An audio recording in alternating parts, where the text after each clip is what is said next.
선관위. 여러분 있잖아요. 그 음모론이라는 건 이런 거예요. 누구나 다 아는 얘기지만 그냥 한 줄로 정리를 해드리면 내가 이미 결론을 내려놨어요. 선관위가 윤석열과 국민의힘에게 불리한 뭔가를 했다. 그리고 가짜뉴스건 진짜뉴스건 상관없이 선관위랑 관련돼 있는 것 중에 내가 시사 선택할 만한 정보를 가져와서 자기 확신을 키우는 과정인 거예요. 최소한 대통령이란 자는 그러면 안 되겠죠. 대통령이 저는 지금도 그런 의심을 품고 있거든요. 윤석열은 부정선거가 없다는 걸 알고 있는 자다. 다만 영구집권을 위해서 선관위는 부정을 했어야 되는 쪽으로 몰아가려고 했던 것 같다. 그러면서 지속적으로 윤석열이 김용현이나 사령관들한테 가스라이팅을 합니다. 그것 중에 이런 게 있어요. 10월 국감 때 여러분들 기억나시죠? 10월 달에 국정감사가 있잖아요. 국감 때에도 장관 공관에서 노상원이가 김용현을 만났다는 거야. 그 국방장관 공관에 들어갈 때요. 그냥 손님으로만 적어서 계속해서 신분을 가렸다는 게 바로 노상원이거든요. 그 장관의 비서관 차에 몰래 숨어서 그 항상 이렇게 기록하는 거 그거를 최순실처럼 들어간 겁니다. 그러니까요. 네. 그러니까 뭐 갑자기 어쩌고저쩌고 하는 건 다 거짓말입니다. 미리 준비가 돼 있었다는 거고. 야 그때 김용현이 기억들 하세요? 군복 입었다고 할 얘기 못하고 가만히 있는 건 더 병신이라고 생각합니다. 국감에서 저런 말을 했다는 것 자체는 국회의원들을 무시하니까 저런 말 하는 거거든요. 그때 당시에 국감 보면서 진짜 많이 놀랐던 게 저 사람들의 태도였었거든요. 근데 그 즈음에도 저렇게 공관에서 만나서 부정선거에 대해서 이야기하고 계엄에 대해서 이야기했다면 충분히 유추될 수 있는 태도라는 겁니다. 저 사람만 그랬느냐. 거기에 나왔던 군인들은 다 저랬단 말이에요. 특히 방첩사령관 김민석 의원하고의 설전이 있었죠. 김용현하고요. 재밌는 게 여인영 방첩사령관하고 노상원하고 3명이 자주 덕대를 했다는 거예요. 근데 이 구조를 계속 인터뷰나 정보를 취합해 보면 이런 겁니다. 공식 라인인 방첩사령관한테는 체포 지시만 해요. 그 사이에 비선인 노상원한테는 수거, 사살까지 지시를 해요.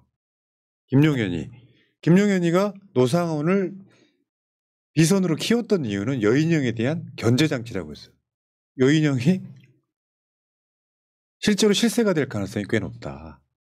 계엄이 일어나면. 저는 이제 항상 이제 음모론에 빠져 있는 못된 사람이다 보니까 항상 이런 거 보면 못된 생각만 하는데 저는 약간 김건희와 윤석열 간의 알력 다툼 같은 생각이 좀 들어요.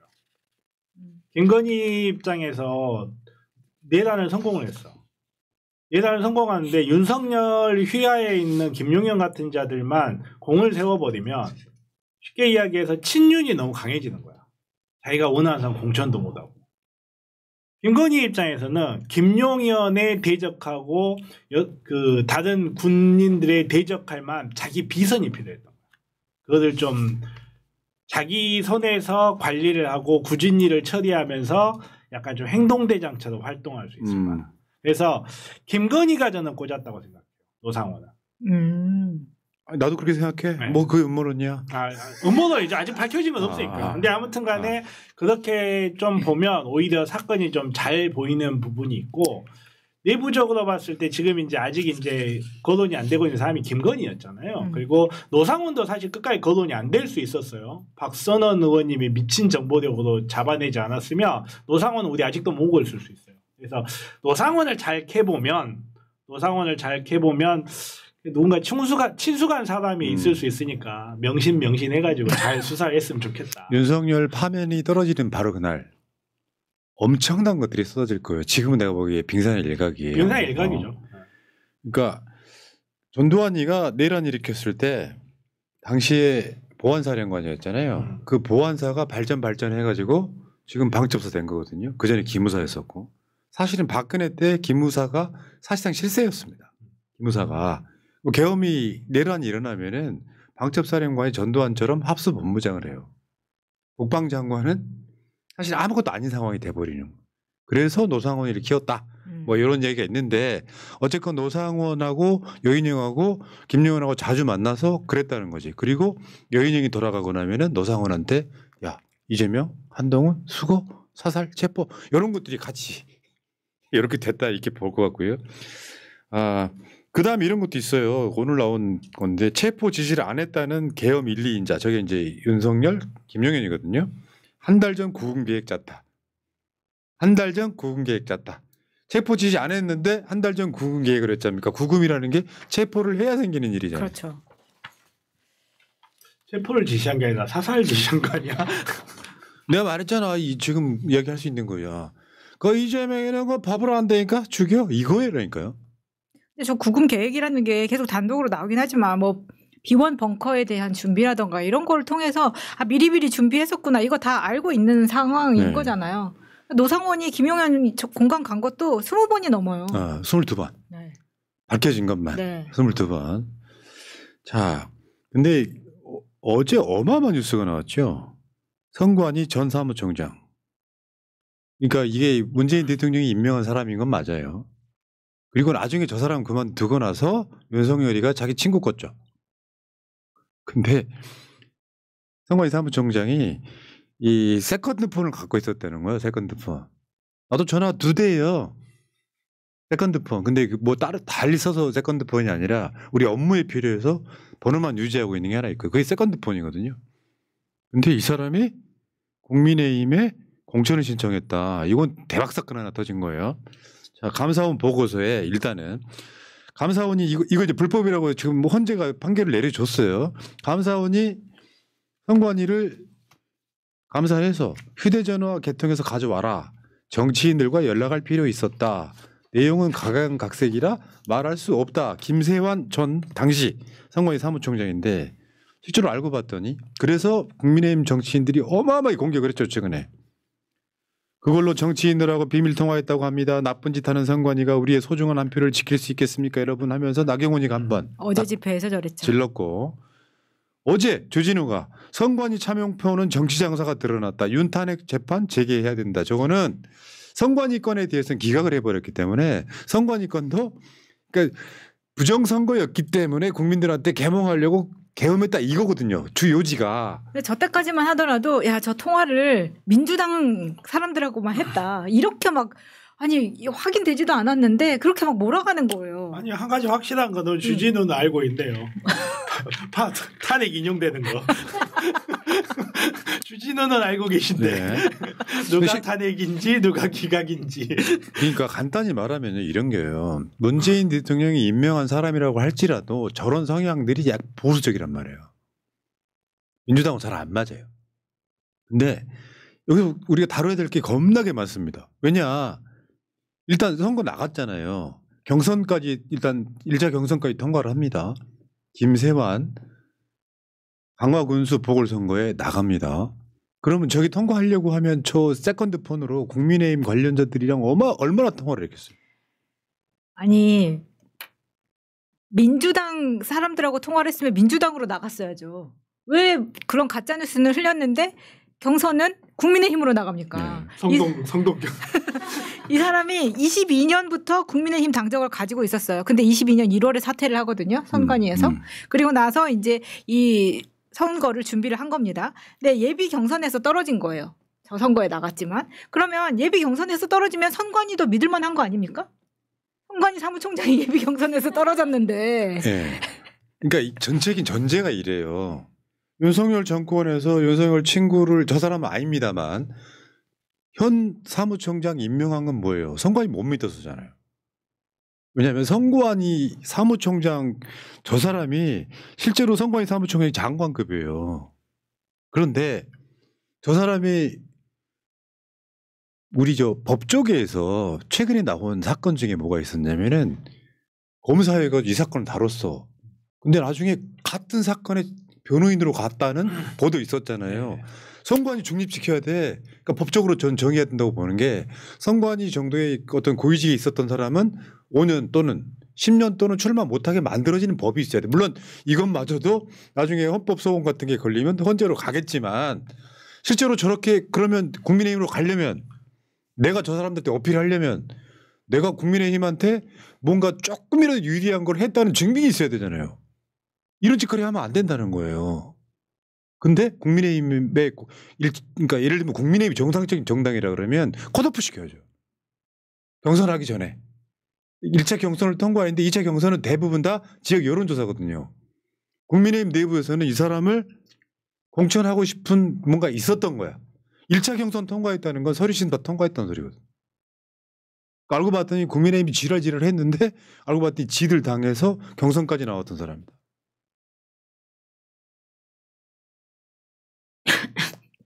본인들은 지금 당황스러울 겁니다. 이 사람이 나중에는 계속해서 민주당 쪽으로 몰아가려고 하는 거거든요. 그래서 지금 감사원에서 감사를 전수조사를 할 때도 이 사람까지만 집어넣은 거예요. 그 다음에 윤석열이 임명한 사람만 포함시키지 않고. 주진우가 사실 준비된 정치인이 아니잖아요.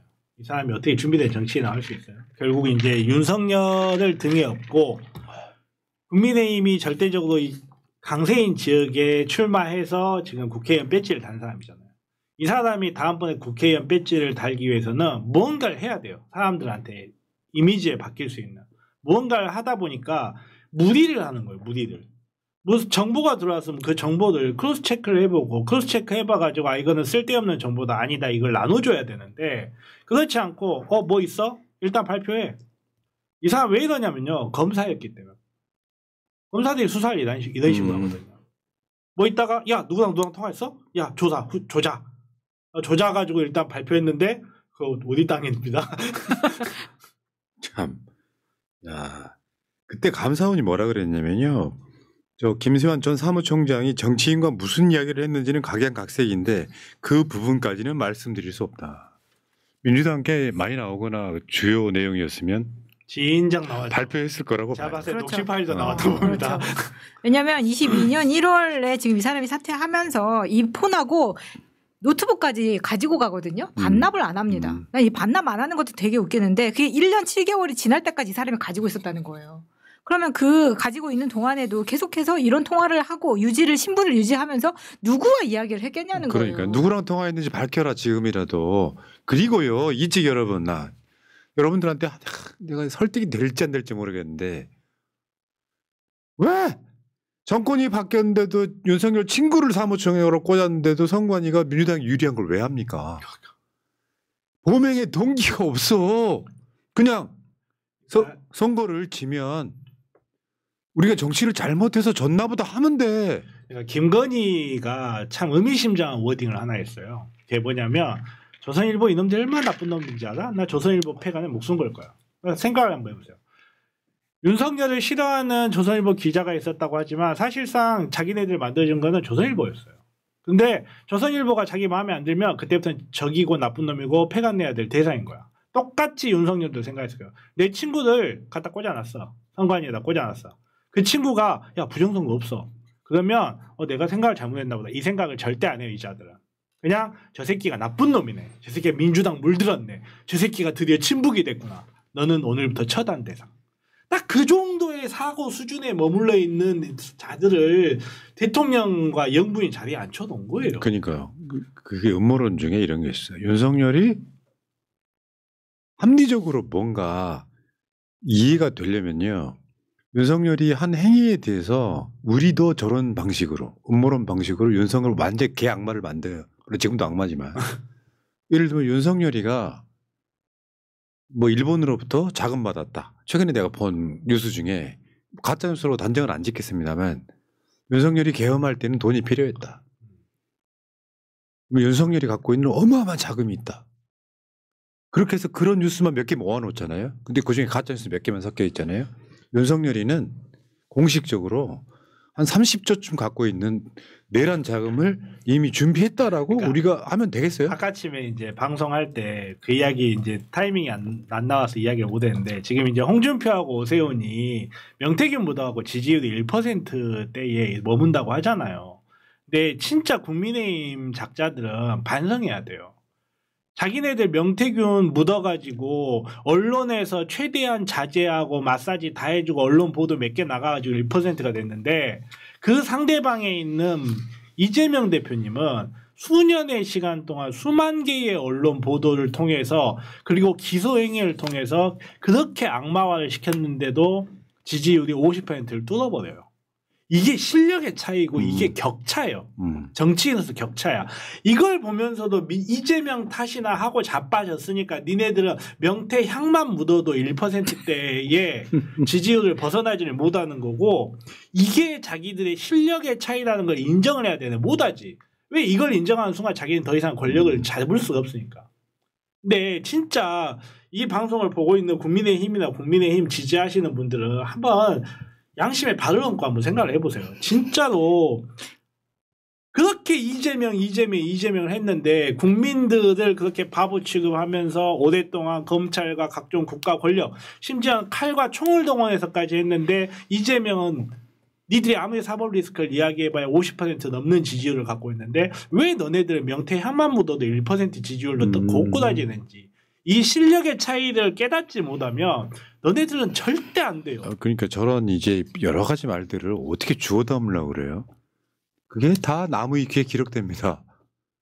나중에 이거 씻을 수가 없는 이런 게 있잖아. 상식선에서 정치인들이나 저런 애들이 하는 말을 이런 거 있잖아. 나중에 어떻게 혀를 길게 뽑아서 변명할지 모르겠어요. 아 진짜 너무하시네. 짧은 혀가. 네. 죄송해요. 네. 자, 좀 진행을 해보면 관련해 가지고요, 여러분 그 일부 개신교 목사들, 사실 목사라고 볼 수도 없지 장사꾼이지만 실제로 제가 그런 이야기를 얼마 전에 드린 적 있죠. 같은 급이 되기 싫으시면은 건강한 생각을 가진 개신교 목사님들은 나서서 소년보호하고 정광훈을 비판해야 된다. 실제로 그런 목소리가 지금 나오고 있긴 합니다. 근데 여러분 있잖아요. 진짜 동네에서 개척교회 하시면서 밑에 어려운 민중과 함께하는 목사님들 굉장히 많습니다. 근데 거기는 기업이라고 좀 보기 어려워. 그냥 봉사단체 가까운데 대형 교회들 보면요. 여러분 우리 방송 보시는 분 중에 그런 분들 꽤 계실 거라고 생각이 드는데 저런 식으로 난동질을 하면서 이야기 들어보니까 그거들만 그 여의도 S교회가요. 후계자로 키웠었다고 하더라고. 저 두 사람을 둘 다 레벨이 그러니까 계통이 같은 거예요. 원래 알던 사이였다는 거죠. 한 배에서 나온. 근데 정광훈이 너무 나가니까 정광훈 대타로 소년보를 키우고 있는 거라고 하더만. 그러니까 둘이 적통 경쟁하는 거야. 근데 여러분 솔직히 말씀드려서 하나님의 말씀이라는 게 그냥 한번 생각 한번 해봅시다. 저자들이 하고 있는 게 목사의 입에서 나올 말들입니까? 그런 줄 알아요. 진짜 기독교의 역사를 기독교인이 아닌 제가 감히 이야기를 한다는 게 저어되는 부분이 분명히 있긴 한데 안타깝게도 인류의 역사에서 기독교가 사회개혁의 전면에 서 있었던 적은 찾아보기 어려워요. 정말로 마틴 루터 킹이라든지 이런 그것도 몇몇 목사단이 몇몇 교파단이 굉장히 제한적인 거였지 나치즘, 무솔리니의 파시즘 그리고 흑인 노예 해방에 이르기까지 기독교의 역사에는 미안하게도 진짜 인류 역사를 저해한 케이스가 너무 많아요. 그러니까 아니 뭐 그렇게 나갈 건 없더라 치더라도 반성을 좀 해야 된다. 반성의 문제가 아니라 이런 사람들은 종교의 자유로서 가치가 없다고 생각을 해요. 이완영이 오죽했으면 나라 팔아먹었겠냐 하는 자들하고 또 뭐가 다릅니까 저게. 부끄러운 줄 알아야지. 자, 일단 여기까지 하시고요. 블루토파즈님 감사드립니다. 세인트님 10년 새날 팬이에요. 언젠가 푸르게 자리 지켜줘서 감사합니다. 항상 응원합니다. 고맙습니다. 세인트님 세인트님. 다음에 인포레이터 싱귤라리스님. 노상원은 건진 법사가 주도하는 3조고 협회와 관련이 있습니다. 3조고 협회 나치 아네네르베 너무 깊게 나가시는 것 같고 연구해가지고 메일로 보내주시면 방송으로 자 여기까지 1부 마치겠습니다.